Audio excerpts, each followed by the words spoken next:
So I'm doing some catch up. I realized that it is now September, and I'm going to be talking about a game that I played in February. And the whole promise of doing this as I did it was a lie, but I still want to try. And maybe I'm trying. I'm making steps to hopefully make this process easier for me in the intent that I'll want to do it more often if it's as easy as possible. So right now, I want to talk about Fallout 76, a game that a lot of people probably know about and probably have opinions on, but I think is cool. I actually really liked it. And I beat it in February. And by beat, I mean finishing the main responders quest line, launching a nuke, and subsequently hitting level cap and entering endgame. And so I for background, I bought Fallout 76 at launch. I played the beta back 5-6 years ago or when it came out, and I bounced off of it. I love Fallout, but I couldn't quite click, and this is true of all MMOs. They just the like boring tutorial part is the entirety of you started the game to you hit level cap. And so it took me a long time to put in the effort to reach level cap and sort of enter the end game, which in my opinion is when these games, the big MMOs, get fun. And so I finally did that this umpteenth time when I finally installed the game again, gave it another shot. I reached level cap, and I had a lot of fun. And there's several things that I've always loved about the game, and there's a couple things that I love about the game now that I reached level cap and was able to kind of experience, in my opinion, the best part, the better parts of the game, rather than kind of the more boring leveling process where you don't really have the ability to do much, and all of your gear sort of gets thrown out every 5 levels as more powerful gear happens to show up. And so that's kind of what I want to talk about. But first, the things that I've always loved about Fallout 76 is generally described, or I would describe it as just the design risks that they took, that Bethesda kind of, and their satellite studios that helped working on it. They're a AAA company. You could argue that their design has always been a little bit, they don't necessarily chase trends, and in some ways they sort of just keep making the same things. But Fallout 76 is a great counterexample, and in the eyes of the populace, it kind of flopped at release and has since kind of clawed its way back. But I've always really respected the risks that they took to make a game in the Fallout world that has 0 NPCs, right? The concept is so cool to me because it is, on paper it was, right? Like the pitch was, what if you had a video game where the NPCs were just other players, you know? Like it's a survival game where if you need to buy something, you have to buy it from another player's store. And in theory, there's all this role playing where you have like enemy factions which are all consisting of players which might not like other people, or you have factions of people that are just for helping out other people. And some of that has come to exist, and it's something that you don't find necessarily in other MMOs in the same way. And then there's sort of the other aspect where there's like the end game of like, what if we have this map that is Fallout, like Fallout 4 copy pasted, but there's players in it, right? Everyone had been asking for a Bethesda multiplayer game, and they did it. And I think they did it really well 5 years after launch. And what if you could launch nukes? Some people would argue whether or not that's, you know, a good choice for the franchise's lore, but I can say personally, gameplay-wise, I think it's really cool. And I loved being able to do that as a player, right?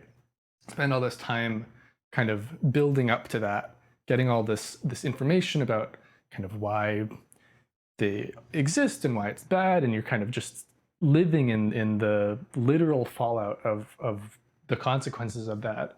And then you're given the kind of opportunity to do it yourself, and it's cool. I mean, and it is the entryway to endgame, right? And I think that's really interesting also. The nukes that you launch create a radius of fallout, like of radiation, and from within there it'll create or spawn endgame monsters or endgame materials, and so you have to enter into these extremely dangerous zones that can be placed anywhere on the map, and it changes things up, it mixes things up, and I think that's cool. Another thing I think that was cool was once I reached level cap, um, I was able to really explore the breadth of character builds in the game, at a rate that you can't really do in normal Fallout games, because they have a very flexible build system, right? You're able to respec very easily in Fallout 76. And since it's been out for years, there's sort of a depth to it that you can't necessarily find in a one-off release game like a Fallout 4 that sort of has a set release point with all of its content and then some DLC. Fallout 76 has been really receiving updates for a long time, and that does help. And so I had an absolute blast creating my character's build, thinking of ways to just completely squeeze out all the damage I could from my weapons, and finding a build that I liked. I had started with heavy weapons or single fire rifles, and then I finally moved to regular assault rifles, and I found like a glass cannon style build that was just really fun because it felt like I was exploiting the game's mechanics to maximize my damage, and I was allowed to do that, and that's the sort of thing that my brain is like, it's like candy to me. And so that was also a blast. And then finally, there's a lot. I could talk about Fallout 76 for a long time, but one last thing I wanted to kind of highlight was the camp building system. This is a system that existed in Fallout 4, and they kind of grandfathered in to Fallout 76. But I think it's a really interesting comparison to have both of those two existing so closely to each other, because in Fallout 4, I just did not interact with the camp building system, or I guess it was called the settlement system in Fallout 4.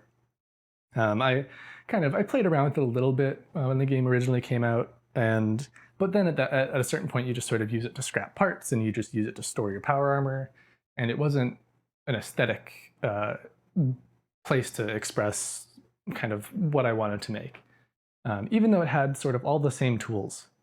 There's a couple things that it doesn't have, but generally speaking, they're basically the same mechanics. And so then in Fallout 76, the camp building system, right, is the same, but I think the key difference is that the camp building system has to be a place you return to, because it is the most convenient place for you to have crafting stations and storage. It's a place that you can make money by putting up a store and selling items. And because of that, you know for a fact that other players are going to be visiting. And that, at least for me, was incentive and kind of justified the effort that I was going to put into making my camp look good. And so I had a load of fun, and I still do, just decorating my camp and making it look really pretty, creating like a little theme, and having all my parts kind of line up. And again, like endgame stuff rewards new plans or rewards currencies to purchase sort of the recipes to create new furniture and new things. And I think that's great that it encourages me to do that, because I do believe that a proper online game's endgame content is in the aesthetic sense. I used to play a lot of Elder Scrolls Online, and for me, similarly, a lot of that time was spent once I reached sort of level cap and got a comfortable build. A lot of that time was spent trying to find or unlock different outfit styles to make my character look cool. And so it truly is like in Elder Scrolls Online, they say this is like a common saying that fashion is endgame. And I would agree that in the larger sense, in multiplayer games, aesthetics are where you kind of put your energy once you've mastered everything else, or at least reached like the end game sort of tier of gameplay. And I think Fallout 76 does a great job of that in a way that Fallout 4 couldn't.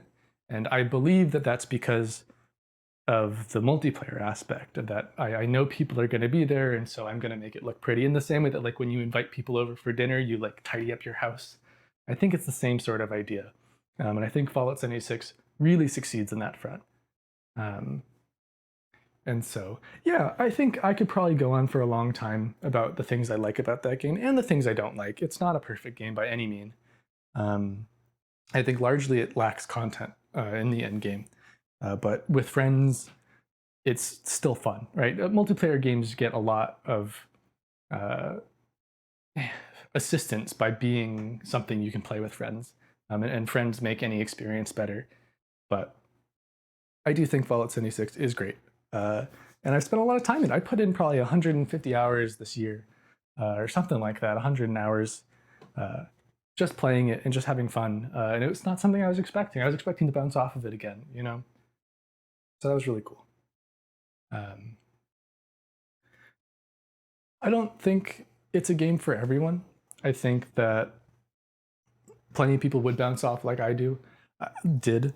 I think that it's worthwhile to play nowadays, especially if you can have the chance to play with friends, or if you have the endurance to kind of get to level cap and really experience like the true game.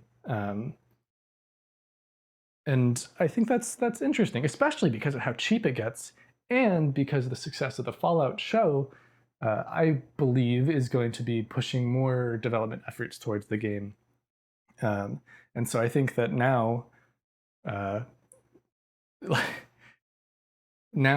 September 2024 or whatever, is a great time to get into Fallout 76, or at least give it a shot. And you might not love it, but I think it was pretty neat, and I had a lot of fun.